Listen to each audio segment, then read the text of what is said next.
I got a job as night security on a train. The train rules are deeply disturbing.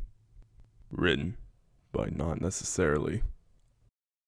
My last job was a bit dangerous and disturbing, but I got a rather hefty payment for just the first shift and then a promotion to work as security on a night train.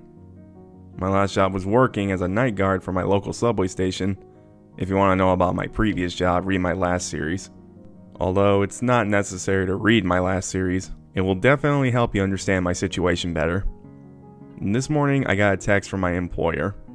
I only know them as the subway management team, asking me to come to my local station for my first shift on the train. I made my way to the subway station on time at 9 p.m. The train I would be riding on for the next 8 hours arrived at the station. It was a very modern train with automatic open doors and was 6 compartments long. My security compartment would be the second one from front, as I was told in my text. As I got on the train, I noticed that each compartment, except for the special compartments, had a main lobby type area with 4 seats on either side facing the windows and a travel door that linked it to the next compartment on the left side from the entrance door. On the right were either a few steps leading up to an upper seating area that was similar to the interior of the bus, and a few steps leading down to an exactly identical seating area. If you need help visualizing the train compartments, search up Sydney trains, and you'll get what I mean. The security compartment was very different to the main ones. It had a camera feed and a desk with drawers. It also had a chair I could sit on. The security compartment required a key to open. The driver compartment could be accessed from the security compartment via a door. As I was about to get on the train, a guy exited the last security compartment and handed me a security badge and the keys to the compartment. He patted me on the back and wished me good luck. I cringed as soon as he said good luck, as my mind filled up with the events of my last job. When I got into my security compartment, I found the usual employee manual, but also once again a sheet of rules. It read, "All passengers must be escorted off the train on Station 6. The train will stop for 5 minutes on Station 6. Check all 4 carriages and make sure every passenger has left the train.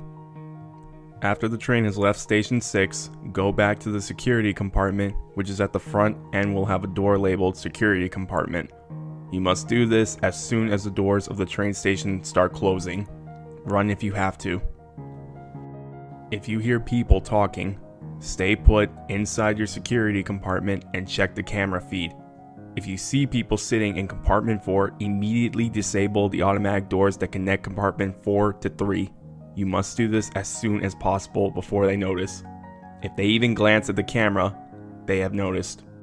If the people you see in your camera feed start approaching compartment 3, get the knife from the drawer and go stab all of them before they reach compartment 3. You are to make rounds of the full train every 15 minutes from the point you see the people in compartment 4 to the point the train comes back to the station you got on at and has done a full loop. If during your rounds you see anyone get on the train, hide. Don't hide in your security compartment. Hide somewhere they won't find you. They will give up at the next stop and leave the train. If during your rounds you hear hysterical laughing, turn off all the lights to the compartment, but don't disable the travel doors to the compartment. An extension to Rule 7. If you see the thing making the laughing sound, get out of that compartment and disable the doors to it. The creature may trick you by disappearing as soon as you see it, but make sure you disable the doors. You may find a young girl in a red dress in one of the compartments looking lost. Ignore her and do not look in her direction. She may plead for help or do anything to get your attention, but do not look her way or interact with her in any way. At stops 9 and 13, get off and on the train. At stop 13, you may see a man sitting in a security booth. Do not get off the train or he will shoot you. You may see someone else you didn't see before on the train get off and get shot by the security guard. Do not interfere. The train may break down at any point during the journey, and all electrical power will go out. Keep calm and stay in your position. You may feel things moving around you in the dark or even hear things. Ignore everything. The train will start up again and will eventually move on. Continue normally. Check the camera feed every 30 minutes after reaching stop 13. You may see various creatures or people sitting in the seats. You may see violence. Make sure you do not interfere in any way. At the same time, you may have to do a round of the train. Keep doing your round and still go through the compartment. The creatures can only be seen on the camera feed. If you notice that you are stopping at the same stop over and over again, go to compartment 4 and sit on the very back seat. Wait until the stops continue and then you can leave the seat. On one of your rounds, you may find the train seats bloody. Use the cleaning cloth in the drawer and clean the seats. The lights on the train may go out at any time during your rounds. Use the flashlight we have provided and continue your round. If you see anything in the dark, run back to your security compartment and disable the doors to that compartment. You can enable the doors once the lights come back. If the train gets too quiet and you literally don't hear anything, run to your security compartment and put loud music on your phone to fill up the silence. Continue your shift and rounds once you hear the steady sound of the train engine. If the train stops for longer than 5 minutes at any stop, check on the driver. If he is not there, manually close the doors of the train and keep the train going until it loops back to your stop and get off there. You will also have to continue your security duties. If you walk into compartment 5 by accident, immediately get out before the automatic doors close behind you. If the doors close behind you and you are stuck in compartment 5, jump off the train. The reason this rule is so important is because there is no compartment 5. If you break any of the above underlined rules, we are not responsible for your general health and safety. We will nonetheless come to collect you at your entry station. The train has just started moving again. My current station is station 1. I'm going to read the rules and try to memorize them, and also get myself familiar with the train before the rules are on me once again. Update 2. This train is from hell. I went around the train, and it was sparsely populated. It wasn't exactly packed, but it wasn't empty either. Everyone was tired from their work, and they were returning home. I was just starting my shift. I went back to the security cabin, and the door clicked shut behind me. Auto lock door. That should be useful. I mocked as I sat down rereading the rules. The train ride was just dark tunnels. After a long and uneventful ride, the train finally reached station 6. I got out of my security cabin and ushered everyone off the train. I then did a round of all 4 cabins and had to wake up a few sleeping passengers and get them off. The train doors then started to close and it was just me and whatever else was on this train. I quickly set up my watch to alert me every 15 minutes to do my rounds. So far so good. Rule 1. Just then I realized that I messed up rule 2. Chills went up my spine and my heart rate quickened up. I was at the end of compartment 1, so all I had to do was go through the seating areas and then straight through to the security compartment. I suddenly started running as soon as the plan formed in my head. I had broken the rule, but that doesn't mean I just stand there and wait for something to get me. Suddenly I slammed into a wall. I was momentarily dazed as I really wasn't expecting a wall to be there. No, hold up. It wasn't a wall. I had just crashed into a horrifying creature. It was of a deep black color. No, not black. It was the color of nothingness. The total absence of light. It had bright red eye-like protrusions all over its body. In place of a face, it had tentacles bulging out of a deep hole in the place of a mouth. Since it was hunched over, I felt its wet, slimy tentacles in my hair. This was the same creature from the subway station. This time, I wasn't in the safety of my boot though, and nothing is going to stop it from getting me. I was frozen in fear for a while until the creature let out a deep guttural growl. It kicked me out of my state and I started running for my life. It reached out its claws and scratched me painfully on my chest. It made the sound of chalk on a chalkboard as the rough tips of its claws ripped through my shirt and shredded my skin. Warm blood leaked out of my chest. I continued running and clutching my chest that was now searing with sharp, ugly pain. I got into the security compartment just in time. The creature made a massive bang against the door. I quickly reached into the cabinet next to my desk and found a first aid kit. The creature continued repeatedly banging itself into the door. At some point, it went away. After ripping open my shirt, I applied the unmarked lotion I found onto my skin and wrapped bandages around my torso. The cuts weren't too deep, but they had mangled the upper layer of my skin and covered a great area. It stung like hell. I picked up my water bottle with shaking hands and took massive gulps. I had already broken the second rule on the list. Suddenly, I heard loud and joyous talking outside my security compartment. I knew there was a rule relating to that, so I pulled out the rule sheet from my pocket and scanned it. Yes, I had to disable the doors to compartment 4. I quickly looked at the camera feed and saw a group of people sitting at the back of compartment 4 in the upper story. I swear one of them glanced up at the camera as I disabled the doors. Their face sent chills down my spine, and it was not because of their expression. It was because he looked exactly like me.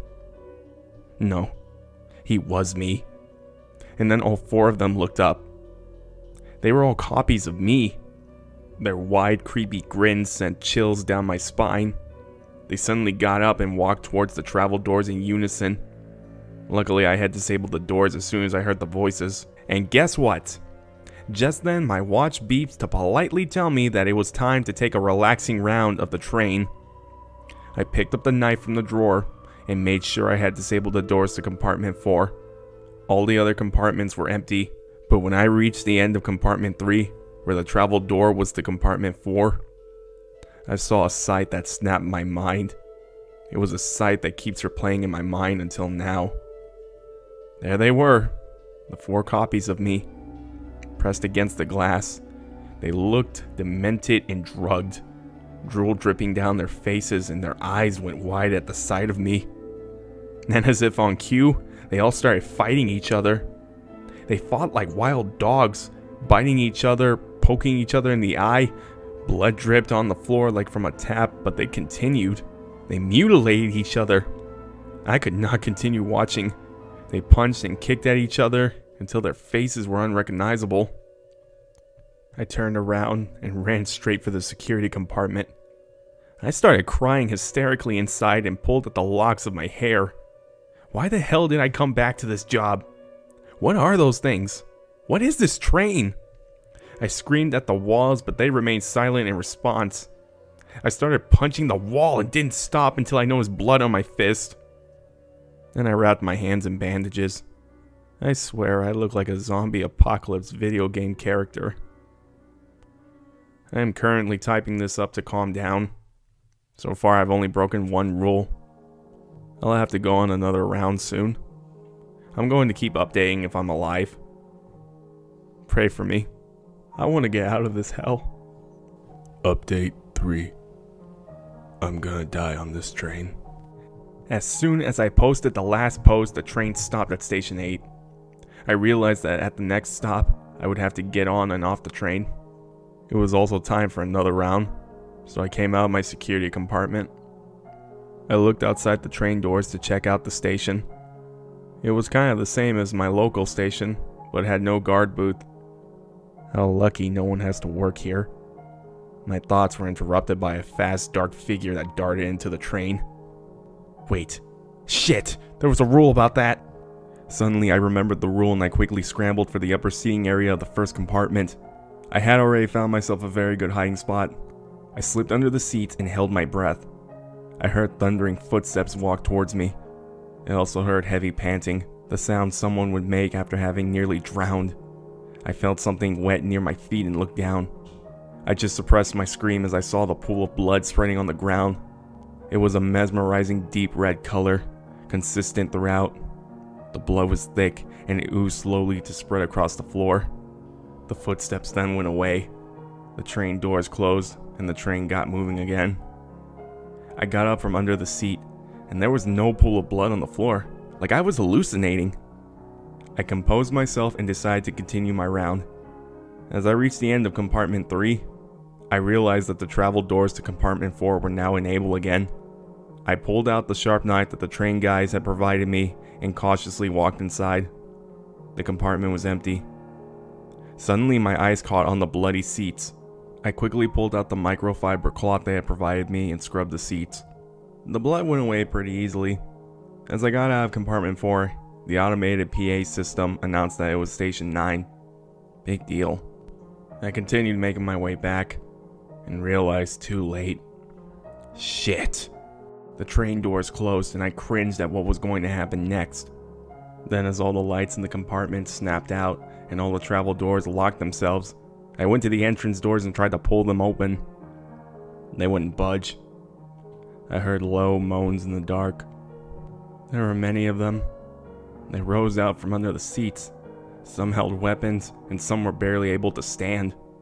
Some were crawling. Then they started speaking. We died here. We died here. We died here. We died here. You must. I got desperate and grabbed the fire escape hammer. I smashed the glass of the travel doors. I hit and hit until there was enough of a gap for me to get through. Luckily, the train hadn't started moving yet, and so I ran out onto the platform and entered via compartment 3. While I was doing that, one of the zombies grabbed my ankle. Its grip was weak and I pushed away. I would never forget that icy grip. The train was completely normal. I walked back into compartment 4 and there were no zombies. The only proof of what had just happened was the smashed travel doors. At this point, I was in shock, and I couldn't really feel anything anymore. I went back to the security compartment. Suddenly, I realized that the train was still stopped at the platform. I went into the driver compartment and realized there was no driver. I got into the seat and got the train running again. The train was set to work automatically, so all I had to do was start it up. I rested in the security compartment for the next 15 minutes before my round. I scrolled through Reddit, not even reading anything. I couldn't comprehend the words on the screen. My phone was the only anchor to reality I had. Other than that, it was me, the train, and the set of rules. My time was up and I got up for another round. I really hoped nothing happened on this round. I couldn't deal with anything else. I walked out of the security compartment and walked into compartment 1. I heard a faint sobbing and immediately looked to my left. There was a girl in a distinct red dress. She had her face buried in her hands. I immediately looked away. The girl shouted after me, "Have you seen my mommy? Have you seen my daddy? Help me! I'm lost!" Why don't you help me? I practically sprinted as her voice turned demonic. And guess what happened? Guess my luck. The lights went out and the train came to a stop. I quickly shifted to the seat closest to me and sat down. I heard the girl's voice again. "I'm coming for you." Then she giggled. It sent chills up my spine. I then also heard soft moans in the dark and felt the same icy grip on my ankle. I shivered and started to cry. "Just leave me alone." I stammered at no one in particular. I heard laughs and giggles all around me. They were mocking me, laughing at my despair and misery. Anger surged through my veins. I punched aimlessly in the air, hitting nothing. Suddenly, I felt something next to me on the seat. Millions of bugs crawled up my legs. I screamed for help, but no one came. The lights came on all at once. There was nothing on me and no one around me. I quickly got up and went to finish my rounds. I passed through the compartments, checking each. Compartment 2, check. Compartment 3, check. Compartment 4, check. I realized too late. The travel doors closed behind me. I pounded on the travel doors and swore loudly. I grabbed another fire hammer and smashed the glass windows in the travel doors. I could only fit my hand through those. I hit the door more, but the door wouldn't budge. After several hits, the metal was barely dented. And then I heard the noises behind me. Final update. This job has changed me forever. First off, I've noticed that you guys are interested in the history of the subway station. Some of you guys have also been speculating why such a job exists. Our local subway station was built in the 1950s. The train station has been the same ever since then, except for a few changes and renovations to adapt to modern technology and trains. The subway station has been closed down many times over the years till the 2000s due to unfortunate incidents. In the 2000s, a new company bought the subway station and promised to manage it properly. There is no information about the company on the web, and it simply is known as the Subway Management Team. After the team took over, nothing has ever went wrong in the subway station. They are probably the ones that invented the rules and hired security guards. I personally think the reason that this job exists to prevent incidents like the ones that happened before, and to also prevent the creatures or whatever is on this subway station and train from entering our world. It is so they remain confined to only these locations and stay there, which would explain the rules of shooting people coming off the train and stabbing the people coming out of compartment 4 if they come out. Other rules may be to simply protect the guards, such as getting on and off at stops 9 and 13 and not getting into compartment 5. Speaking of compartment 5, I barely made it out. I turned around and behind me were the same zombie-like beings. They had excited looks on their faces as they drew closer. They took their time coming slowly as if to mock me. Suddenly an idea formed in my head. They reached out like they were sleepwalking. I felt claustrophobic as they closed in on me. Their faces and bodies were rotten and grotesque. The smell made me gag. I pulled out my knife and started stabbing and slashing at them. They continued unfazed, hungry for my flesh. I pushed through the crowd to the entry and exit doors at the side of the compartment and hit it with a fire hammer. The glass immediately shattered. My arms and hands shook from the adrenaline. I hit the glass harder and harder. It broke away pretty quickly. Since these doors were mostly glass/plastic, I could easily jump through this door without it having open. The travel doors only had small windows. The zombies were fast to follow, and they started running at me. I realized that the train had stopped at some station and I didn't have to jump on the tracks and hurt myself. I leaped out through the gap and landed on the platform. A gunshot whistled past my head. I realized very quickly that I had indeed jumped off the train at station 13. There was a guard right in front of me with a gun in hand. He was probably just following the rules, thinking I was also a monster. The zombies burst out from the train behind me. The security guard's eyes widened and he shot. The gunshot nearly connected with my head. More creatures of all sorts came out of the train. They were all hideous and otherworldly. Some of them fought each other. Some of them looked around sniffing for blood. I had just unleashed the whole horde into the subway station. Many of them ran outside the station like crazy, ready to terrorize people on the streets. The security guard shot again. This time he didn't miss. It all happened in slow motion. The shot connected with my arm and blood splattered everywhere. I felt a weird burning sensation on my arm. I was surprised I didn't feel any pain. I watched in shock as blood soaked the whole sleeve of my shirt. Then the pain set in. It hurt like hell. My knees grew weak and I collapsed. As if that wasn't enough, the security guard shot another one. The bullet hit my hip bone. I heard a disgusting grinding and cracking sound. First I just felt shock in my hip and then the pain set in. It was agonizing. The only thing I could feel was pain. I collapsed fully on the ground and passed in and out of consciousness. And then finally, after an anguishingly long time, it all went black. I woke up in a hospital bed hooked up to a bunch of machines and an IV drip. My arm ached and my torso hurt when I tried to move it. The nurses saw that I had woken up and quickly came over. They explained my injuries to me in a blur and told me about the surgeries they had to perform on me. I had been shifting in and out of consciousness for 2 days. It would take me a long time to recover from the gunshots. After a while, serious-looking men in suits appeared. This was definitely some government thing. They'd offered to pay my medical fees and give me lots of compensation if I kept my mouth shut. I didn't want to be taken away. They didn't explain anything to me and insisted that I forget about it for my own good. My family was also compensated lots and told to not spread anything. Everything was covered up as some sort of accident. The subway station remains closed to this day. The subway management company disappeared and all records of it were gone. The train tracks have been completely closed off and no train would be able to run there. Our small town now usually sees lots of military helicopters in the sky and lots of police cars patrolling. I swear our town has been quarantined as there have been rumors of military trucks on the roads not letting anyone in or out. I've never been able to go into a subway station. Even images of trains send me into hysteria. I have to visit 2 different psychologists every week. Every night I wake up from nightmares that take me back to the subway station. Back to the train. Sometimes I wonder, what happened to all the creatures that came off the train?